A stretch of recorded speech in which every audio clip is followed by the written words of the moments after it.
Welcome into another edition of Locked On Royals on the Locked On Podcast Network. I am your host, Jack Johnson. Follow me on Twitter at JohnnyJ_15. We are going to recap day 2 and day 3 of the Major League Baseball draft for your Kansas City Royals. Which picks did we like, and what grade do we give them overall for their 2023 selections? We'll have some All-Star game thoughts. Salvador Perez had a hit in the game. And maybe looking at next year, which other players the Royals can get into an All-Star game and not just Salvador Perez. And lastly, what should be the big message for the second half? All that is coming up next on Locked On Royals. You are Locked On Royals, your daily Kansas City Royals podcast. Part of the Locked On Podcast Network, your team every day.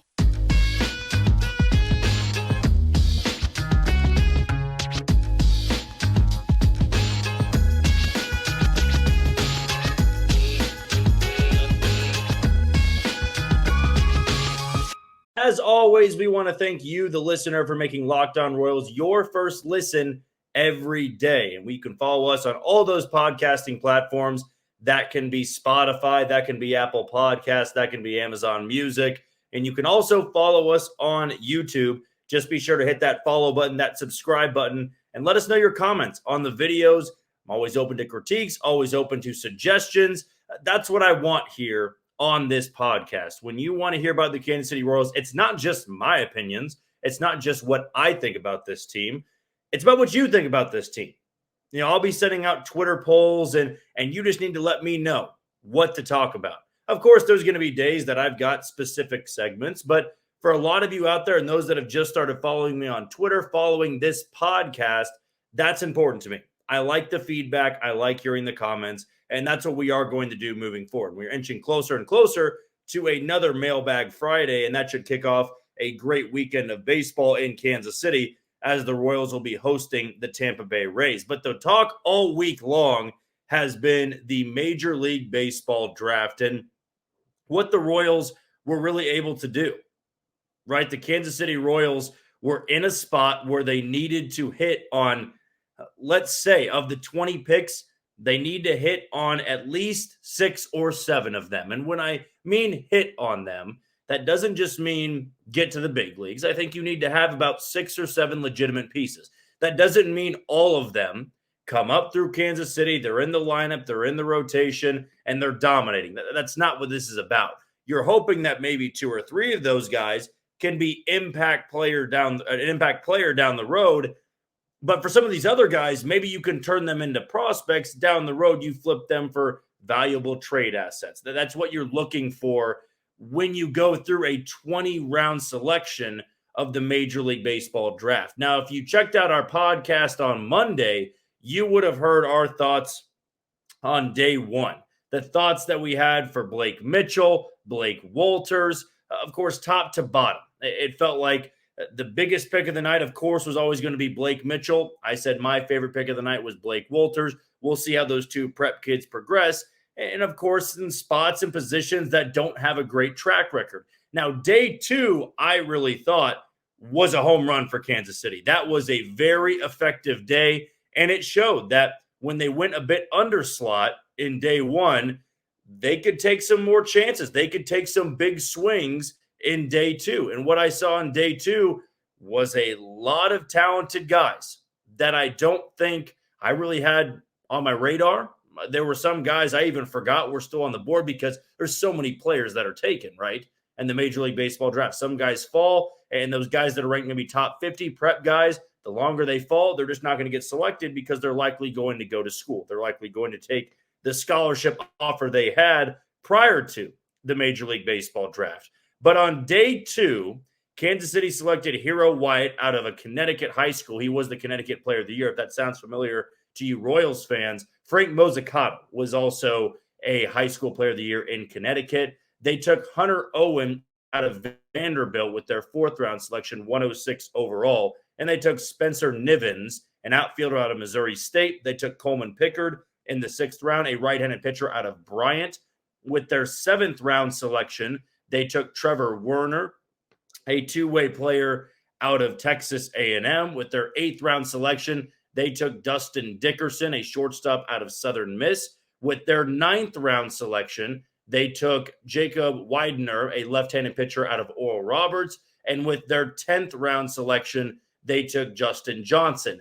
Today, the Royals wrapped up their picks 11 through 20 with Jared Dickey, outfielder out of Tennessee, with their 11th round pick. They went with Logan Martin with their 12th round selection, a right-handed pitcher out of Kentucky, also transferred from a D3 school. So kind of a cool story on Logan Martin. With their 13th round selection, they took Ethan Bossacker, a right-handed pitcher out of Xavier. With the 14th round selection, they took Mason Miller, a left-handed pitcher out of Florida Gulf Coast. 15th round selection, they took Chase Isbell, a right-handed pitcher out of Auburn. Their 16th round selection, it was Josh Hansel, a right-handed pitcher out of Arizona State. Their 17th round selection was Connor Oliver, left-handed pitcher out of Miami, Ohio. 18th round selection, a prep catcher again in Stone Russell out of IMG Academy in Florida. Their 19th round selection, another prep kid out of LA, Donovan LaSalle. And their 20th round selection, seemingly the 50th Blake that JJ Piccolo in his front office took. It was Blake Wilson, another prep shortstop that was picked 589 in the Major League Baseball draft. As I said in the beginning parts of this segment, I thought that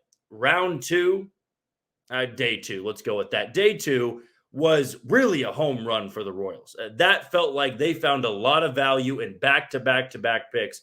And I walked away yesterday going, that's what I wanted to see, right? I think everybody came to a consensus. If you knew those prospects, you watched a little bit of college baseball, that really these were guys that fell under the radar. Maybe they were injured. Maybe it was just such a loaded class that they weren't in the limelight. They weren't a star player.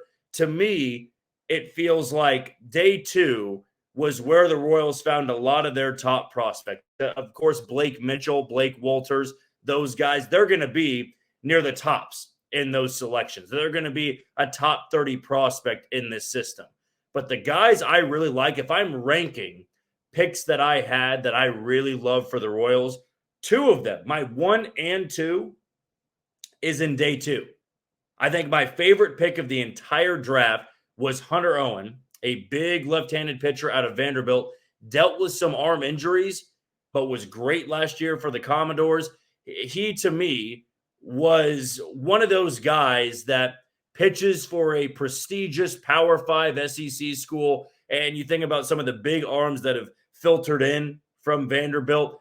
David Price, maybe the biggest name there. Last couple years, it was Kumar Rocker, Jack Leiter. Hunter Owen, to me, was maybe one of the more valuable fourth-round picks that I have seen the Royals make over the last couple years. And then my second favorite selection was Spencer Nivens, outfielder out of Missouri State. 99th percentile in max exit velocity. It was the analytical numbers for me with Tyler Nivens out of Missouri State, that popped. To me, that was a guy that I did actually have on my radar. I thought the local ties would help out the Royals a little bit. And in the end, it seemed like the Royals had the same idea. And to me, this is the type of guy you want to hit on in day two. You may go underslot day one. You may take a Blake Mitchell, a prep hitting catcher, a prep arm. But then for a college bat, a mature bat, a guy you're not really having to work with a lot, well, you look for some of those advanced numbers, those data-driven numbers. Tyler Nivens, to me, has the most eye-popping numbers of the college bat stats that I saw. You know, to me, Carson Roccaforte, the third-round selection, that felt like very much of an undersell, a big-time underslot, so that they could get a Hunter Owen and Tyler Nivens in rounds 4 and 5 back-to-back. Like that, to me, was I was gleaming when I saw those back-to-back selections for the Kansas City Royals. Because sometimes you hit big there and you go, okay, we're going to go underslot a couple more picks. So those were 1 and 2 for me. I'm throwing out the first round here, the day one. I think Blake Mitchell can still be a stud, but for me, it was day 2. It was Hunter Owen. It was Tyler Nivens. My third favorite selection was the first pick they made on day 3. And that was going with another college bat in Jared Dickey. And really, the only pick to me that was, I would say, overslot in day 3. I thought the Royals were going to swing bigger on day 3. I don't think they really did. And I tweeted this out, that if the Royals were going to swing big today and go after some serious top 250 prospects, maybe get 2 or 3 of them, I could have walked away giving them an A- in this draft. But in the end, I'm going to walk away with a B because first round, I was a bit whelmed by it. I wasn't blown away. Day 2, got it off right with Hero Wyatt, a guy that has a disgusting power slider. The Royals are showing that they like some of those Northeast kids. It doesn't pop like the Texas kids, the LA kids, the Florida kids, but I'm fine with where Frank Mozzicato's at, and Hero Wyatt may not be far behind him. That fastball, that slider, that is something you can absolutely work with. So the first 3 selections on day 2, that made me jump this draft class from a C+ all the way up to maybe a B+. But then they kind of floated back down to earth, and I thought they kind of finished around a B here. I think they maybe went too underslot with a lot of the picks in day 3. I don't know what all the financials are just yet, but to me, it really feels like the Royals are putting all the faith in the world in the scouting department and the player development team. They didn't take any surefire guys, really. I think there were a lot of picks that are projects, and that's putting the ball in the court of the player development team. They're saying, we like this guy, but if he's like this, that's a long ways to go. That's a bit of a project for me, and that concerns me a little bit. But overall, I think the talent collected on day 2 bumps this draft from a C+ or a C overall to about a B. Not the best it could have been, but I'm excited to see how it works. Sometimes in a 20-round draft, you have to digest it a couple of times. When they drafted Blake Mitchell, kind of threw my arms up in the air and go, why not Kyle Teal? Then I saw what they did in day 2, and I go, maybe it makes sense to go underslot with Blake Mitchell in the first round. We'll see how all these guys progress. It'll be time for some of these guys to take a break from baseball, probably come back a little bit later on in the year if they can get into the rookie ball level, the summer league, the Arizona fall league, stuff like that. And then next year, you're hoping to see tremendous growth from probably 50% early on of these selections. The college guys have to show they can move up to high A rather quickly. Your big-time prospect and Blake Mitchell, don't want to see him struggling in low A next year. So lots to work with, lots of talented guys. At the end of the day, though, I'm going to give this Royals scouting department, front office, player development team about a B. It turns into an A if they can work with a lot of these projects that JJ Picollo has given them. We'll take our first break here, and don't go anywhere because we got to talk about this All-Star game and things I would change maybe moving forward. Should I go back to the old ways? Should they change the jerseys? And what would make of Salvador Perez's performance? That's coming up next on Locked On Royals. You are tuned in to Locked On Royals on the Locked On Podcast Network. I'm your host, Jack Johnson. As always, give me a follow on Twitter at JohnnyJ_15. That's at JOHNYJ_15. And be sure to follow us on all of our podcasting platforms. That can be Spotify, Amazon Music, Apple Podcasts, and check us out on YouTube. Just be sure to hit that follow button and subscribe.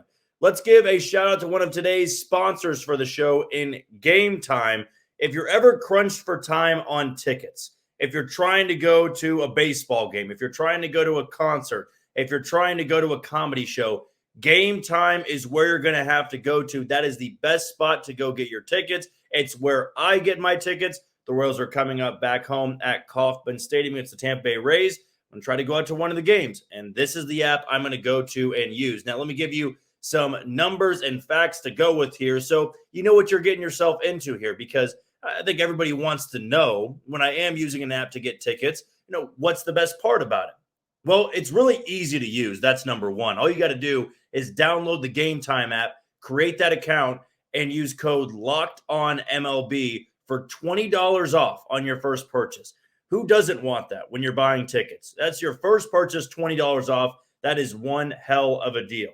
Now, again, just be sure to create that account and redeem code LOCKEDONMLB for $20 off. So download Gametime today for some last-minute tickets for the lowest price, and always they're going to be guaranteed.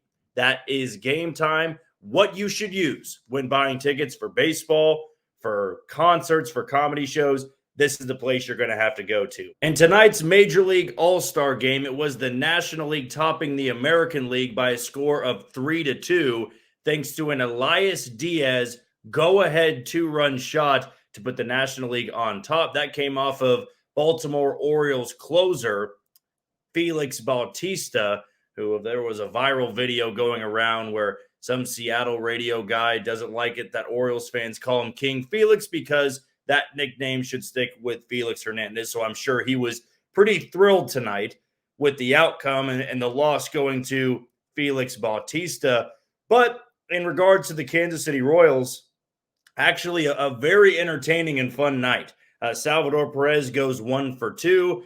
He had an opposite field single, which we don't see that often from Salvador Perez. And even some former Royals stole the show a little bit. Brent Rooker, who was here in Kansas City for a cup of coffee, he had a hit in the game. Whit Merrifield had a hit in the game. Jorge Soler got in. It really was top to bottom a lot of Royals there. It was a Royals reunion, if you will, on both sides, the American League and the National League. But I wanted to take time and go over tonight's game, not for every single inning. I'm not going over the performances here. What I did love was that both sides seemed to be really intense with it. They were really into that game. I know that people get fed up with the Pro Bowl and the NBA All-Star game because there's a lot of just free ball. It's not really entertaining to me because there's no competitiveness, if you will. That's the word I'm looking for here. There's no true competitiveness in the Pro Bowl or the NBA All-Star game. It used to be that way. It used to be that way with all three of the sports, maybe not so much the Pro Bowl. But I would say in tonight's All-Star game, despite there being nothing to play for, just bragging rights, guys were hanging over the edge. They were nervous, biting their nails down to the wire when Craig Kimbrell of the Phillies strikes out Jose Ramirez of the Cleveland Guardians. To me, it was about as entertaining as you could get. You have all the stars on a national stage, packed house in Seattle. I mean, the best versus the best, and it's a close game. And the players care. And some Royals and former Royals performed well. To me, that was a very enjoyable night. There's still some fixes that I would have. I'm not a fan of the uniforms. I was not a fan of the uniforms tonight because I think the beauty of an all-star game is that every single player gets to represent their team. And you have them all in different uniforms. It's not going to throw anybody off. You're not going to get confused because you're rolling up a double play with a guy that's not wearing the same jersey as you. That's not the case here because that's the way it was for years. And to me, it feels like in this spot, it's the perfect time to give exposure to players and to really grow and educate people with the game. This Elias Diaz, right? People want to know who he plays for. When he's wearing the jersey of the National League, a lot of people are going to have to look him up. You know what wouldn't have happened if he's wearing his jersey? People looking him up. And you want them to stay tuned in and focused on the game all night long. I knew I was. I know most people out there were going to be tuned into the game. But at the end of the day, that just feels counterproductive to me. The home run derby, you can wear your jersey of your team, just carry it over into the All-Star game. Or just flip it here. Wear the American League and National League jerseys during the home run derby. That's more of an individual thing anyway. And when it is an individual thing, there's time to say who the player is, what their background is, the cool stories. During an all-star game, you just want those camera shots. In a split second, you could see who plays for who. This guy's wearing this jersey, he plays for the Pirates. This guy's wearing this jersey, he plays for the Diamondbacks. It grows the game. It educates people at home who are some of these up-and-comers, who are the old-timers that are on different teams now. It's the perfect way to go about it. And that's the way baseball did it for a long time. Now it's about creating these jerseys that aren't even that good looking to begin with and have them throw it on. And then when they're at the plate, then their team's logo pops up. It's on their sleeve. That's not big enough for me. And especially in a year like this for the Kansas City Royals, I think most people in baseball, if you are average to above average baseball fan, you know who Salvador Perez is. But I think all of us as Royals fans get an extra kick out of it when he's wearing a white Royals jersey. Or for tonight's case, it would be in Seattle. So, yeah, he would be wearing a white Royals jersey. It's on the road to the National League Park, and the American League is visiting. Then, yeah, you can wear the gray or the blue. That, to me, feels good. It feels good as a fan when you're rooting for your team, you're rooting for your player. You want to see Royals across the chest or Kansas City. And that goes for every other fan out there. Until they get a uniform that really pops and really looks cool, I'm going to want it to go back to the old ways. And, maybe that's just me kind of turning into an old head here anyway. But I feel like I've seen Twitter and a lot of people talking about it, that's the common consensus here, is that you want to see it go back to the old ways. You want players to wear their jerseys. You want the home run derby to be 10 outs and not unlimited. Because I think with the home run derby, you want to admire those 500-foot home runs. When it's rapid fire, you're barely even blinking before the next ball is leaving the yard. No, it's more of an endurance test than anything than sheer power. Overall, though, I didn't think it was a bad All-Star weekend. Very entertaining. The Derby was fun. The All-Star game was close. Just some tweaks that I would have. It was fun to see some former Royals perform. It was fun to see Salvador Perez get at least one hit in the game. But in the end, it was the National League topping the American League by a score of 3-2. Royals will be back in action on Friday, so still a couple more off days that they have before they're back in action against the Tampa Bay Rays. One more segment to go over, so don't go anywhere. I want to give a message to this Royals team before the second half begins. Stay locked in to find out what that is next on Locked On Royals. You are tuned into Locked On Royals on the Locked On Podcast Network. I'm your host, Jack Johnson. As always, be sure to follow me on Twitter at JohnnyJ_15 and shoot me any questions that you may have about these Kansas City Royals, about the farm system, or about the 2023 Major League Draft, as the Royals made all of their 20 selections, and that concluded earlier this afternoon. Before we go any further, today's show is brought to you by BetterHelp. Whether you're dealing with decisions around your career, relationships, or anything else, therapy helps you stay connected so you can move forward with confidence and excitement. Now, if you've heard me talk about this before, I am always a big believer that you need to have people out there you can talk to, and there's no shame in it, right? When you go to therapy, that's not admitting you're weak or there's weakness in your mind. It's simply having somebody to talk to go over your problems. That can be relationship problems. I just moved into this house. There's payments all the time. There's a Wi-Fi bill, a gas bill, a water bill, and it all adds up in the end. And you have car payments, and you're trying to live paycheck to paycheck. That can be stressful. And the way to go about it is using BetterHelp because it's so simple. Here's all you need to do. Number one, start admitting that it's okay to use therapy. You can use therapy, and all you got to do with BetterHelp is fill out a quick questionnaire, and you'll be matched with your therapist. So let therapy be your map with BetterHelp. Visit BetterHelp.com/LockedOnMLB today to get 10% off on your first month.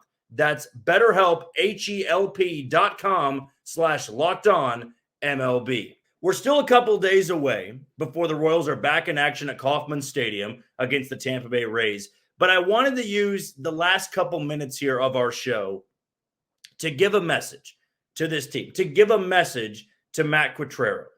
Because to me, this really feels like a second half where on the surface, there's not much to play for.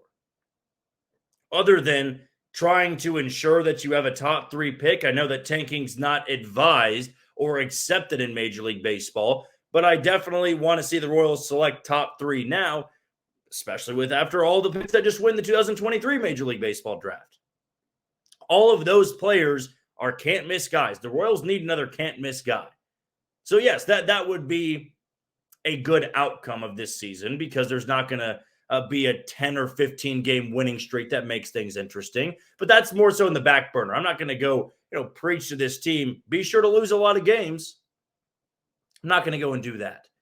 To me, the big word of this second half is repetition.